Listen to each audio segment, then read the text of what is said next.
CCTV කැමරාවකයි පුද්ගලයෙක්ගේ ඇස් දෙකයි අතර කිසිම වෙනසක් දකින්නේ නැහැ නීතිය. CCTV කැමරාවක තියෙන දර්ශනයත් අධිකරණය පිළිගන්නවා කිසියම් කෙනෙක් දැක්ක දෙයක් හා සමානව. අපි ඒවට කියනවා පරිගණක සාක්ෂි කියලා.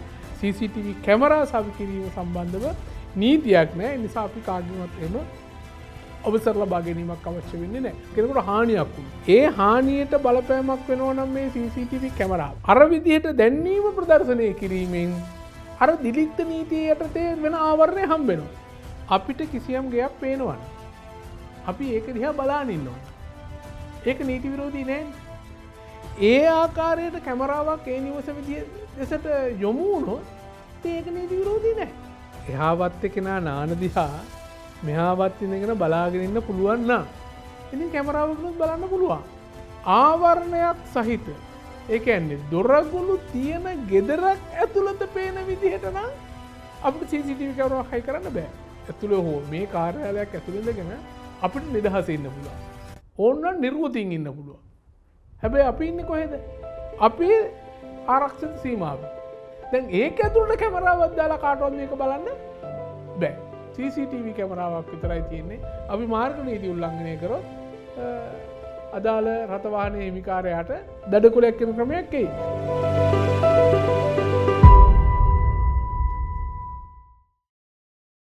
අද ඔබ අප යන බොහෝ තැන්වල CCTV කැමරා සවි කර තිබෙන අයුරු ඔබටත් මටත් දැක ගන්න පුළුවන්. මේ CCTV කැමරා ඔබගේ පෞද්ගලිකත්වයට අන් අයගේ පෞද්ගලිකත්වයට වගේම ඔබට විරුද්ධව භාවිතා කළ හැකි ආකාරයත් පිළිබඳව පවතින නීති තත්ත්වය ගැන තමයි අද අපි සාකච්ඡා කරන්නේ. මේ සාකච්ඡාවට අද අපිත් එක්ක සම්බන්ධ වෙනවා නීතිඥ චානක අබේවික්‍රම මහතා. ආයුබෝවන් නීතිඥතුමනි. ආයුබෝවන්. ඇත්තටම CCTV කියන්නේ සාක්ෂිකාරයේද? කොහොමද එහෙම වෙන්නේ?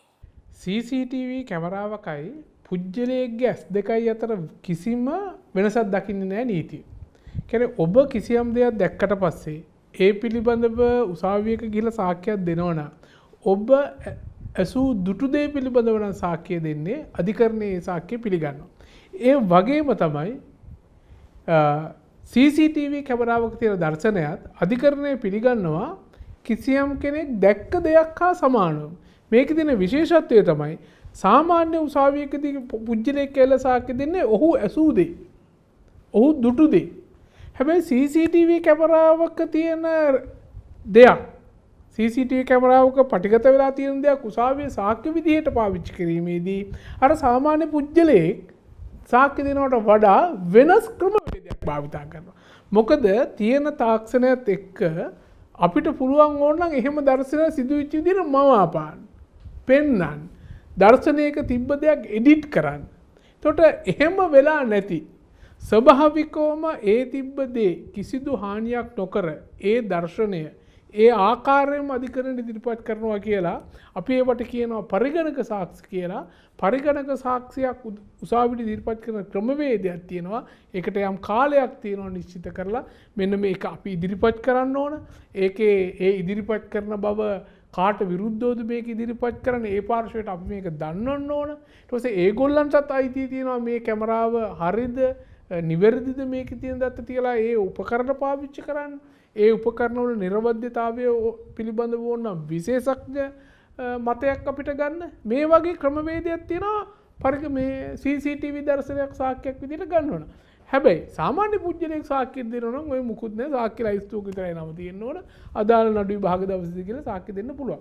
හැබැයි මේ සිද්ධි දෙකේම දේවල් එක හා සමාන වූ උසාවිය පිළිගන්නවා. මෙතන තියෙන විශේෂ දේ තමයි සාමාන්‍ය මිනිස්සෙක් සාක්ෂියක් දෙද්දී Taman දැකපු දේ තමන්ට අමතක වෙන්න පුළුවන්. සමහරට දැකපු දෙයක් සම්බන්ධව වෙන තව කෑල්ලක් එකතු වෙන්න පුළුවන්. කාලයක් ගියාම අපි හිතුව සාමාන්‍ය ලංකාවේ තියෙන අධිකරණ පද්ධතියේ ක්‍රියාවලියත් එක්ක තියෙන නඩු ප්‍රමාණයත් එක්ක කිසියම් සිද්ධියක් සිද්ධ වෙලා ඒක පිළිබඳ සාක්ෂි විභාගයට එනකොට සාමාන්‍යයෙන් අඩු ගානේ අපරාධ නඩුවක නම් අවුරුදු 2ක් 3ක් ගත වෙලා තියෙන්න පුළුවන්. එතකොට මේ සිද්ධිය දැක්ක කෙනෙකුට සමහර දේවල් අමතක වෙන්න පුළුවන්. ඒ කාලය තුල තිබ්බ අත්දැකීම් එක්ක සමහර කතා මේකට එකතු වෙන්න පුළුවන්. ඒක නිසා එවැනි දෙයක එහෙම දෝෂයක් තිබුණට පුජ්‍යලෙක්ගේ සාක්ෂියේ එහෙම දෝෂයක් තිබ්බට හැබැයි ඊට වඩා පිළිගත හැකි ආකාරයට CCTV දර්ශනයක් අධිකරණ ඉදිරියේ පිළිගැනීමක් තියෙනවා. CCTV සවි කරන්න අපි කාගෙන් හරි අවසර ගන්න ඕනද? CCTV සම්බන්ධව එහෙම ලංකාවේ තවම නෛතික ප්‍රතිපාදනයක් ඒ කියන්නේ පාර්ලිමේන්තු පනතකින් සීමා කිරීම හෝ මේ කටයුතු සිද්ධ වෙන ආකාරය පිළිබඳව විධිමත් ක්‍රමවේදයක් තාම ක්‍රියාත්මක නැහැ. එවැනි පසුබිමක් තුළ අපිට පුජ්‍යලිකව පුළුවන් අපේ ආරක්ෂාව සඳහා බොහෝ වෙලාවට CCTV කැමරා සවි කරන්නේ ආරක්ෂාවට. අපේ නිවසේ හෝ අපේ ව්‍යාපාරික ස්ථානයේ හෝ අපේ ඇස නොගෙටි කිසියම් දෙයක් අකටයුත්තක් සිද්ධ වෙනවා නම් ඒක පිළිබඳව දැක බලාගෙන ඉදිරි ක්‍රියාමාර්ග ගැනීම ආරමුණින් තමයි අපි දැනට CCTV කැමරා සවි කරන්නේ. එතකොට දැන් ලංකාවේ මේ වැඩේ සම්බන්ධව මේ ක්‍රියාවලිය සම්බන්ධව පිළිගත් නෛතික ක්‍රමවේදයක් නැහැ. ඒ කියන්නේ පාර්ලිමේන්තු පනතකින් මේක සිද්ධ වෙන්න ඕන මෙහෙමයි කියලා නැහැ.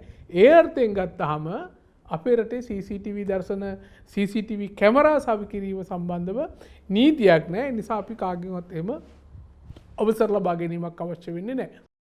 ඇතැම් ස්ථානවල අපි දැකලා තියෙනවා CCTV ක්‍රියාත්මකයි කියලා දැන්වීමක් ප්‍රදර්ශනය කරලා තියෙනවා. මෙහෙම දැන්වීමක් දාන එක අනිවාර්ය අංගයක්ද? දැන් CCTV කැමරා නිෂ්පාදනය කරන විදේශ රටක නීතිය මේකට බලපෑම් වෙන්න පුළුවන්. හේතුව කැමරාවක් සවි කිරීමේදී තව කෙනෙකුගේ පුජ්‍යලිකත්වයට හානි වෙනවා නම් අපි ඒ බව දැනුවත් කරලා තියෙන්න ඕන. මොකද එහෙම නැත්තම් වෙන්නේ කැමරාව සවි කරන අය වරදකාරයෝ වෙනවා තව කෙනෙකුගේ පුජ්‍යලිකත්වයට හානි කිරීම සම්බන්ධ. උදාහරණයක් ඇටියට ගත්තාම ලංකාවේ තියෙන නීතියක් ඔබ දැකලා ඇති. ওই CCTV කැමරා ක්‍රියාත්මකයි කියනවා වගේම තියෙනවා බල්ලන්ගේ ප්‍රවේශ සමයුම් කියලා. හරි. එහෙම බෝඩ් එකක් ගහන්නේ. ඒ ගෙදර බල්ලෝ ඉන්න බව අනිත් කට්ටිය දැනගන්න ඕන. එහෙම නැතුව අපි කිසියම් ගෙදරක හදන බල්ලෙක් අපේ කෑවොත් වෙන්නේ අපිට පුළුවන් ඒ බල්ලගේ අයිතිකාරයට විරුද්ධව වන්දිනඩුවක් දාන්න. මොකද එහෙම බල්ලෙක් ඉන්නවා කියලා අපි දන්නේ. මේකේ තියෙන හරිම පැත්ත දැක්කොත් වත්තට හොරෙක් වෙන්නම බල්ලෙක් කෑවහමත් සමහරට හොරාට පුළුවන් මේ බල්ලා කෑවා කියලා නඩු දාන්න. මොකද බල්ලා හොරකමට දනුවම වෙනයි. හොරකමට දනුවම බල්ලෝ ලව්ව කවන එක නෙවෙයි. දැන් කාට හරි පුළුවන් එහෙනම් තමන්ගේ නිවසට ආරක්ෂාවට කරන්ට් එක ඇදලා තියන්න. එහෙම කරන්ට් එක අදින්න බෑ. හරි. එහෙම කරන්ට් එක ඇදලා ඒකට අහු වෙලා කවුරු හරි මැරුණොත් ගෙහිමියා එකට වග කියන්න ඕන. ඒ වගේ තැනක බෝඩ් එකක්වත් ගන්න බෑ. ඒ වගේ තව කෙනෙක්ට හානිදායක වෙනවනම් මේක ලංකාවේ ක්‍රියාත්මක වෙන්නේ දිලික්ත නීතිය යටතේ. හරි. යම් කෙනෙකුට හානියක් වුණොත් ඒ හානියට බලපෑමක් වෙනවා නම් මේ CCTV කැමරාව අර විදිහට දැන්වීම ප්‍රදර්ශනය කිරීමෙන් අර දිලික්ත නීතිය යටතේ වෙන ආවරණය හම්බ වෙනවා. කියන්නේ බල්ලන්ගෙන් ප්‍රවේශ සම්ප්‍රදාය කියලා බෝඩ් එකක් ගහලා තියෙන වෙලාවක කෙනෙක් වත්තට පැනලා බල්ලා කෑවොත් දැන් කරන්න දෙයක් නැහැ. ඇයි? අපි පූර්ව දැන්වීමක් කරලා තියෙනවා මේ නිවසේ බල්ලෝ ඉන්නවා. හරි ඒකෙන්ද පරිස්සම් වෙන්න ඕනේ. ඒතර CCTV කැමරාවක කාගේ හරි එහෙම පුජ්‍යලිකත්වයට හානි වෙනවා නම් අර මුලින් අවවාදයක් දීලා තියෙන එකෙන් අර දිලික්තමය වගකීමෙන් නිදහස් වීම සිද්ධ වෙනවා. හැබැයි ප්‍රශ්න තියෙන්නේ අපේ රටේ තාම CCTV කැමරාවකින් එහෙම වෙන දිලික්තයන් සම්බන්ධව සඳහන් කරන්න බෑ. හොරෙකුට කියන්න බෑ මං හොරකම් කරා මේ සාක්ෂි හැටියට මේක තිබ්බ මං දැක්කේ නෑ. එහෙම කියලා කියන්න බෑ. ඒකෙන්ද ඒ දැන්වීමක් දාන එක ලංකාවේ නෛතික ප්‍රතිපාදනයක් නෙවෙයි. ඒක ඒ කැමරාව එනකොට අපේ රටට ආව නිස්වාද රටේ නෛතික ප්‍රතිපාදනයකින්ද අපේ රටේ එක පාවිච්චි කරනවා වෙන්න පුළුවන්. එහෙම නැතුව අපේ රටේ අර පුජ්‍යලිකත්වය ගැන ලොකුවට නෛතික ප්‍රතිපාදනයක් නැති නිසා ඒකේ අවශ්‍යතාවයකුත් ඇත්තටම ඇත්තේ නැහැ. වෙනත් පෞද්ගලික දේපලක් ආවරණය වෙන්න උදාහරණයක් විදියට නිවසක් ආවරණය වෙන්න වගේම පාරකට උද්‍යානයකට විවෘතව CCTV කැමරා සවි කරන්න පුළුවන්ද? දැන් ඒක තීරණය වෙන්නේ මෙහෙමයි. අපි පාරේ යනකොට අපේ සාමාන්‍ය දිනදා කටයුතු වලදී අපිට කිසියම් ගයක් පේනවනම් අපි ඒක දිහා බලාගෙන ඉන්නවනම් ඒක නීති විරෝධී නෑනේ. ඒ ආකාරයට කැමරාවක් ඒ නිවස විදිය දෙසට යොමු වුණොත් ඉතින් ඒක නීති විරෝධී නෑ. මං කියවනේ මිනිස්සෙක් යමක් දිහා බලාගෙන ඉන්න එකයි කැමරාවක් ඒ දෙසට යොමු වෙන එක අතර වෙනසක් නෑ. අපිට අපේ ගෙදර ඉඳලා පාර දිහා බලා ගන්න පුළුවන්. එහෙනම් අපිට පුළුවන් අපේ ගෙදර ඉඳලා පාර පේන විදිහට CCTV කැමරාවක් සවි කරගන්න. අපිට අපි තුම අපේ තාප්පෙන් එහා පැත්තේ වත්තෙන් අපේ පැත්තට මොනවා හරි දානවා. කුණු දානවා. හොරෙක් එනවද? මිනිස්සෙක් එනවද? සත්තු වෙනවද? මේව දේවල් බලන්න අපිට පුළුවන් ඒ වත්තාවරණය වෙන විදිහට CCTV කැමරාවක් සවි කරන්න. හැබැයි අපිට කිසිසේත් බෑ ආවරණයක් සහිත ඒ කියන්නේ දොරගුළු තියෙන ගෙදරක් ඇතුළත පේන විදිහට නම් අපිට CCTV කැමරාවක් හයි කරන්න බෑ. හේතුව මොකද්ද? අපිට තව ගෙයක් ඇතුළත බලන්න බෑ ඒ නිවසේන්ගේ අවසරයක් නැතුව. ඒ අර්ථයමයි තියෙන්නේ අපිට සාමාන්‍ය ස්වභාවික මිනිස්සෙකුට බලන්න පුළුවන් දෙයක් දිහා විතරයි ඒ කොටසක් ආවරණය වෙන්න විතරයි අපිට CCTV කැමරාවක් සවි කරන්න පුළුවන්. ඉන් එහා ගිහිල්ලා ආවරණිත දෙයක් සම්බන්ධයෙන් අපිට කටයුතු කරන්න බෑ.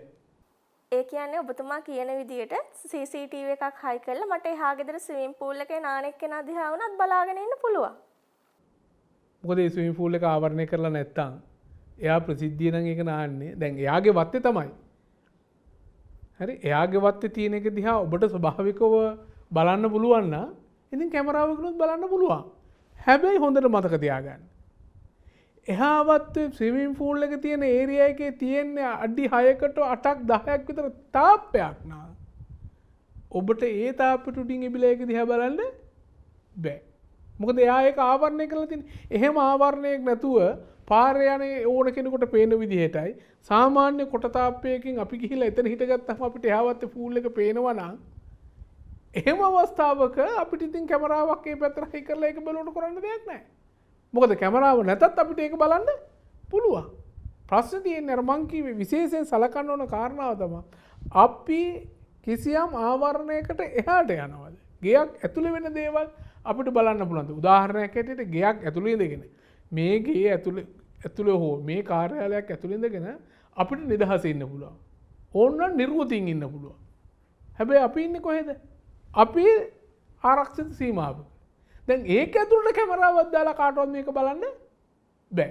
උස තාප්පයකින් ඇවිල්ලා වහලේ තියෙන කවුළුවකින් මේක පිළිදින ජනේලේ තියෙන කවුළුවකින් පේන විදිහට ගෙයක් ඇතුළට කැමරාවක් ඇතුල් කරන්න බෑ. මොකද ඒක එතකොට ප්‍රශ්නයක් වෙනවා. මොකද අයි අපි දොරවල් වහලා තියෙන්නේ. අපිට නිදහසේ ඉන්න පුළුවන් විදිහට තමයි අපි ඒක හදලා තියෙන්නේ. හැබැයි ස්විමින් pool එකේ කතාව ස්විමින් pool එක එහෙම ආවරණය කරලා තියෙනවා නම් බෑ. හැබැයි නිදහසේ එයා ගෙදර තාප්පි ගාවට ඇවිල්ලා හිටගත්තාම අර ස්විමින් pool එක පේනවා නම් එහෙනම් ඉතින් CCTV කැමරාවකිනුත් ඒක ආවරණය වෙන්න පුළුවන්. එහෙම දර්ශනය වෙන්න පුළුවන්. එතකොට වරදක් වෙන්නේ නෑ. ඒකට විරුද්ධව ගන්න නීතිමය ක්‍රියාමාර්ගයක් ගන්න විදියක් නෑ. කවුරුන් හෝ මේ CCTV footages ඉල්ලුවොත් දෙන්න බැඳීමක් තියනවද? සාමාන්‍ය කෙනෙක් මගේ ගෙදර සවි කරලා තියෙන කැමරාවක ෆුටේජස් ඉල්ලුවට දෙන්න බැඳීමක් මට නැහැ. එහෙම කවුරුත් ඉල්ලුවට මගේ කැමරාවේ තියෙන ෆුටේජස් දෙන්න මගේ බැඳීමක් නැහැ. අධිකරණ නියෝගයක් තිබුණොත් පුළුවන්ද?